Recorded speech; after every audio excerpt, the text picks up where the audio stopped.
5వ అధ్యాయములోనికి మనం వద్దాం. అక్కడ ఒక విశిష్టమైన మాట మనకు అక్కడ కనబడుతూ ఉంటుంది. అపోస్తలుల కార్యముల గ్రంథం 5వ అధ్యాయం 17వ వచనము నుండి 19 వచన భాగాలు మనం చదివితే, ప్రధాన యాజకుడును అతనితో కూడా ఉన్నవారందరూ అనగా సద్దూకయ్యుల తెగవారు లేచి మత్సరముతో నిండుకొని అపోస్తలులను బలాత్కారముగా పట్టుకొని పట్టణపు చెరసాలలో ఉంచిరి. అయితే ప్రభువు దూత రాత్రివేళ ఆ చెరసాల తలుపులు తీసి వారిని వెలుపలకి తీసుకొని వచ్చి, మీరు వెళ్ళి దేవాలయములో నిలువబడి ఈ జీవమును గూర్చిన మాటలన్నీ ప్రజలతో చెప్పుడని వారితో అనెను. దేవునికి స్తోత్రం కలుగునుగాక. ప్రియులారా, ఈ వాక్య భాగాన్ని మనం గమనించినప్పుడు ఇక్కడ ఒక అద్భుతమైనటువంటి కార్యం మనకు కనబడుతూ ఉంది. ఏంటి ఆ కార్యము అని మనం చూచినప్పుడు, ప్రియులారా, అపోస్తలులు పూర్వకాలములో దేవుని సువార్తను ప్రకటించుచున్నప్పుడు కొన్ని ఆటంకాలు కలిగినట్లు మనం చూస్తున్నాం. కొన్ని వ్యతిరేకతలు ప్రారంభమైనట్లుగా మనం చూస్తున్నాం. కొన్ని ఇబ్బందికరమైన పరిస్థితులు అక్కడ ప్రజలు ఎదుర్కొంటున్నట్లు మనం చూస్తున్నాం. మీరందరూ నా వైపు చూస్తున్నారా, మీ బంధువులను చూసుకుంటున్నారా? కానీ అప్పుడప్పుడు నా వైపు కూడా చూడండి. దేవునికి స్తోత్రం చెప్పండి అందరూ. మిమ్మల్ని అందరూ చూస్తూ ఉంటే నాతో మీకు సంబంధం లేదు, మీతో మాకు అన్నట్టుగా ఉన్నారు. అది చాలా విచారకరం. నూతన సంవత్సరం అలా ఉండొద్దు. నా వైపు చూడండి. కొన్ని మాటలు మీరు వినాలని మీకు మనవి చేస్తున్నాను. దేవునికి స్తోత్రం కలుగునుగా. ప్రియులారా, అక్కడ ఉన్నటువంటి ప్రజలు వ్యతిరేకంగా నిలువబడినప్పుడు మొదటి శతాబ్దములో ఉన్న ఆది అపోస్తలులను పట్టుకొని చెరసాలలో వేయించారు అని మనం చూస్తున్నాం. ఎక్కడ వేయించారు? చెరసాలలో వేశారు. వారిని చెరసాలలో వేయవలసి వచ్చింది. బలాత్కారముగా పట్టుకున్నారు. పట్టణపు చెరసాలలో వారిని వేశారు. ఎందుకు వేశారు అంటే 15వ వచనాన్ని మనం చదివినప్పుడు, పేతురు వచ్చుచుండగా జనులు రోగులను వీధులలోనికి తెచ్చి వారిలో ఎవని మీదనైనను అతని నీడయైనను పడవలెనని మంచముల మీద పరుపుల మీద వారిని ఉంచారు. పేతురు గారు నడిచి వస్తుంటేనే అద్భుతాలు జరిగాయి. పేతురు ప్రార్థన చేయుట వలన ఆయన నీడ పడితే చాలు మా బ్రతుకులు బాగుపడతాయి అనుకున్న వారు రోగులను బలహీనులను పరుపుల మీద మంచాల మీద తీసుకొని వచ్చినట్లు మనం చూస్తున్నాం. ఇది అపవాదికి నచ్చలేదు. ఎవరికి? మనుష్యుడు బాగుపడటము, మనుష్యుడు రక్షణ పొందుకోవడం, మనుష్యుడు దేవుని చేత దీవింపబడడం అనేది అపవాదికి నచ్చని ఒక భాగం. ఇక్కడ మీరు కూర్చున్నారు. మీరు ఇంటికి వెళ్ళే క్రమములో దేవుడు మీ ఎడల ఒక ప్రణాళికను కలిగి ఉన్నాడు. అలాగే అపవాది కూడా మీ ఎడల కొన్ని ఉద్దేశాలు కలిగి ఉన్నాడు. ఒక మాటలో చెప్పాలంటే సాతానుడే మన మీద పైచేయి కలిగిన వాడుగా ఉన్నాడు. మన మనస్సును చెరిపివేస్తాడు. మన భక్తిని, వింటున్నారా, అది భక్తిగా లేకుండా చేస్తాడు. దేవుని మీద ఉద్దేశము లేకుండా చేస్తాడు.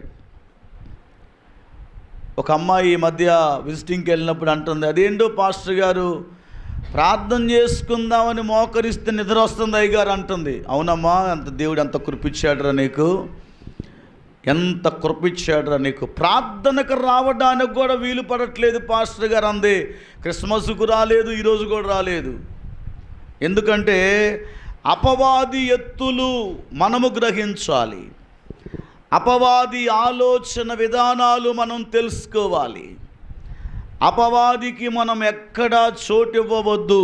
అద్భుతాలు జరుగుతూ ఉన్న కొలది, దేవుని ప్రత్యక్షత జరుగుతూ ఉన్న కొలది, దేవుని సమాధానముని యొద్దకు వస్తున్న కొలది, దేవుని మేలులు నీకు ఇవ్వాలి అనుకుంటున్న కొలది అపవాది వాటిని ఏం చేస్తూ ఉంటాడు అంటే వాటిని అనుభవించకుండా వాటిని భగ్నము చేస్తాడు. అది అపవాది యొక్క ముఖ్య ఉద్దేశమై ఉంది. చూడండి ఎంత విచిత్రంగా పేతురు గారిని చెరసాలు ఎందుకు పెట్టారు? ఇప్పుడున్న డాక్టర్లందరినీ మనం చెరసాల్లో పెడదామా? డాక్టర్ దగ్గరికి వెళ్ళాం, డాక్టర్ గారు మనకు మంచి మందు ఇచ్చారు, మనం స్వస్థత పొందుకున్నాం, ఆరోగ్యంగా తిరిగి ఇంటికి వచ్చాం. ఊళ్ళో వాళ్ళందరూ ఏ హాస్పిటల్కి వెళ్ళావురా, నువ్వు ఆరోగ్యంగా రావటం ఏంటి, ఆ డాక్టర్ గారిని పట్టుకొని మేమేం చేయాలి, చెరసాల వేయాలి అనేవారు ఉంటారా ఈ రోజుల్లో? మాట్లాడరేమండి? ఉంటారా ఉండరా? అట్లాంటి వారు ఎవరు ఉండరు. ఏ డాక్టర్ గారైతే నీకు స్వస్థత ఇచ్చారో, ఏ డాక్టర్ గారి మందులు వాడావో అది ఇతరులకు కూడా మనం ఏం చేస్తామంటే తెలియపరుస్తూ ఉంటాం. ఇక డాక్టర్ గారి సహాయము లేకుండా, వైద్య సహాయము లేకుండా దేవుడే పేతురు గారి ద్వారా అద్భుతాలు జరిగిస్తూ ఉంటే అది నచ్చని వారు అక్కడ కొంతమంది ఉన్నారు. ఏది ఏమైనా ఈ పనిని భగ్నం చేయాలని, దేవుని మహిమాయుక్తమైన వెలుగు ప్రజల్లోనికి వెళ్లకుండా ఉండాలని, దేవుని ప్రకాశమానమైన ఆ రక్షణలో ఉన్న ఆనందాన్ని ఎవరు పొందుకోకుండా ఉండాలని అపవాది కొన్ని ప్రయత్నములు చేస్తూ మనలో ఉన్నవాడిని ఏం చేస్తాడు, లేపుకుంటాడు అని దేవుని వాక్యము ఈ సమయములో మనకు తెలియపరుస్తూ ఉంది. చదవండి 17వ వచనం. ప్రధాన యాజకుడు అతనితో కూడా ఉన్నవారందరూ అనగా సద్దూకయ్యులు తెగవారు లేచి మత్సరముతో నిండుకొని, వేళకు కడుపు మంట ఎక్కువైపోయింది. బాగుపడ్డాడు, బాగానే ఉన్నాడు. ఏమండి? స్వస్థత పొందుకున్నాడు, బాగానే ఉన్నాడు. ఏమండి? బాగుపడ్డవానికి లేని బాధ, స్వస్థత పొందుకున్న వానికి లేని బాధ మీకెందుకు అంటే వీళ్ళ ఉద్దేశాలు ఏంటయ్యా అంటే చెడగొట్టటమే వాళ్ళు పనిగా పెట్టుకున్నారు. ఆటంకపరచడమే వారి ఉద్దేశంగా మనకు కనబడుతూ ఉంది. ఒక మాటలో చెప్పాలంటే నిరుత్సాహపరిచేటటువంటి పరిస్థితులు నీ ముందు ఉన్నప్పుడు వాటిని ఎలా ఎదుర్కోవాలో, దానిలో ఏ విధమైన దేవుని సహాయాన్ని పొందుకోవాలో ఇక్కడ వ్రాయబడిన లేఖనం మనకు తెలియపరుస్తూ ఉంది. మనమందరం దేవునికి ఒకసారి స్తోత్రాలు చెల్లించండి. గట్టిగా చప్పట్లు కొట్టి దేవునికి స్తోత్రం చెప్పండి. నోరు తెరిచి స్తోత్రం చెప్పండి. కొడుతూ స్తోత్రం చెప్పండి అందరూ. హల్లెలూయా, హల్లెలూయా. మత్సరముతో నిండిపోయారు. మొత్తానికి పేతురు గారిని పట్టుకొని ఏం చేశారు అంటే చెరసాలలో వేశారు. ఇప్పుడు నేను ఒక విషయం చెప్పి ముగించి వేస్తాను, సమయం అయిపోతూ ఉంది. బంధింపబడిన పేతురు గారికి దేవుడు ఏం చేస్తున్నాడు అంటే దేవుని దూతను పంపించాడు. 19వ వచనం. అయితే ప్రభువు దూత రాత్రి వేళ ఆ చెరసాల తలుపులు తీసి వారిని వెలుపలకు తీసుకొని వచ్చాడు. దేవునికి స్తోత్రం చెప్పండి. హల్లెలూయా. ఎవరు ఎవరు ఎవరు ఎవరు నిలవబడ్డారు అంటే దేవుని ఏర్పాటు ఎంత ఘనముగా ఉందో ఈరోజు నేను మీకు జ్ఞాపకం చేస్తున్నాను. ఎక్కడైనా నీవు బంధింపబడవలసి ఒకవేళ వస్తే, బంధకాల మధ్య ఉన్నా, శోధనల మధ్య ఉన్నా, ఇబ్బందుల మధ్య ఉన్నా, దేవుని సన్నిధిలో పేతురు గారు చెరసాలలో ఉన్న, బంధకముల మధ్య ఉన్నా, ఆయన చేస్తున్న పని ఏదన్నా ఉన్నది అంటే అతడు ప్రార్థన చేస్తున్నాడు, దేవుని యందు విశ్వాసము కలిగి ఉన్నాడు. ఇంకొక మాట చెప్పాలంటే దేవుని సహాయమును కోరుకున్నాడు. వాస్తవానికి ప్రధాన యాజకుడే నిర్ణయించాలి. విడిపించాలన్నా, చెరలో ఉంచాలన్న ప్రధాన యాజకుడే దానికి ట్రీట్మెంట్ ఇవ్వాలి, లేకపోతే దానికి ఆయన జడ్జిమెంట్ ఇవ్వాలి. విషయం ఏంటంటే ఆయనే చెరసాలలో వేయించాడు. విడిపించవలసిన వాడే చెరసాలలో వేయించినప్పుడు ఇక విడిపింపబడడానికి అవకాశం అక్కడ లేదు. లేని ఆ సమయములో ఎవరు విడిపించారు అంటే దేవుడు తన దూతను పంపి వారిని విడిపించాడు. విచిత్రం ఏంటంటే వాళ్ళకి ఆ సంగతి ఎవరికీ తెలియదు. ఎవరికి? బంటౌతులకు తెలియదు, ప్రధాన యాజకునికి తెలియదు.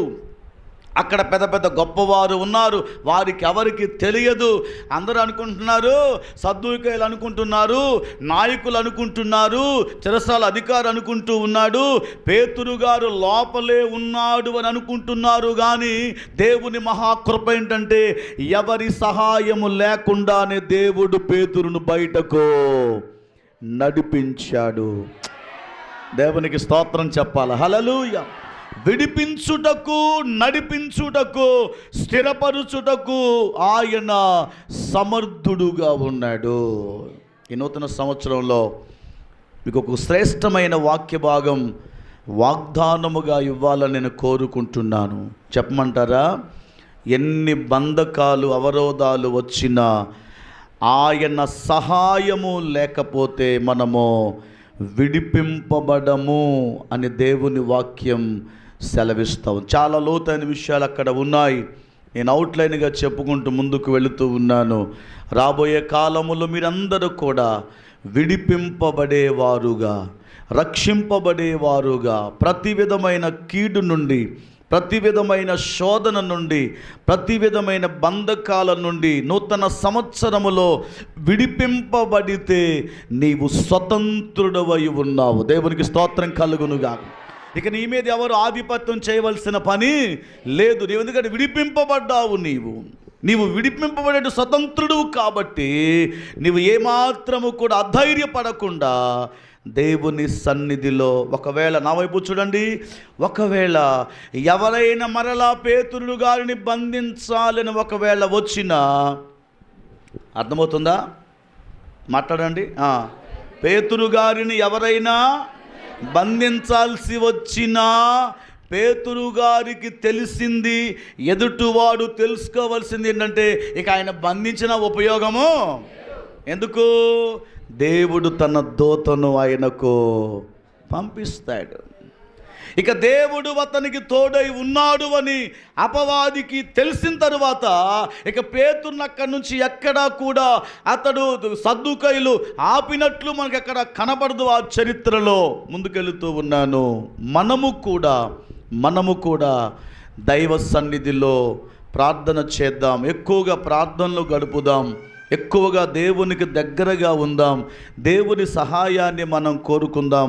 గత రాత్రి మీరు చేసిన తీర్మానానికి తగినట్లుగా మీరు ప్రవర్తించాలని నేను కోరుకుంటూ, గొప్ప విడుదల ప్రభువు మీకు ఇవ్వాలని, గొప్ప విమోచన ప్రభువు మీకు ఇవ్వాలని, దైవ ప్రత్యక్షత మీరు కలిగి ఉండాలని, దేవుని దూత సహాయం పేతురు గారు పొందుకున్నట్లుగా మీరు కూడా పొందుకోవాలని తెలియపరుస్తూ ఈ మాటలు ముగిస్తున్నాను. దేవుడి కొద్ది మాటలు మన వినికిడిలు ఆశీర్వదించును గాక. అందరము దేవునికి స్తోత్రం చెల్లించుదాం. ప్రేమ నమ్మకము కలిగిన మా ప్రియ పరలోకపు తండ్రి, సర్వాధికారి, వందనస్తులమై ఉన్నాం, రుణస్తులమై ఉన్నాం. ఈ సమయములోనైనా దేవానికి స్తోత్రములు. చెప్పబడిన నీ మాటలను నీరు కట్టి ఫలింపు చేయండి. విన్నవారు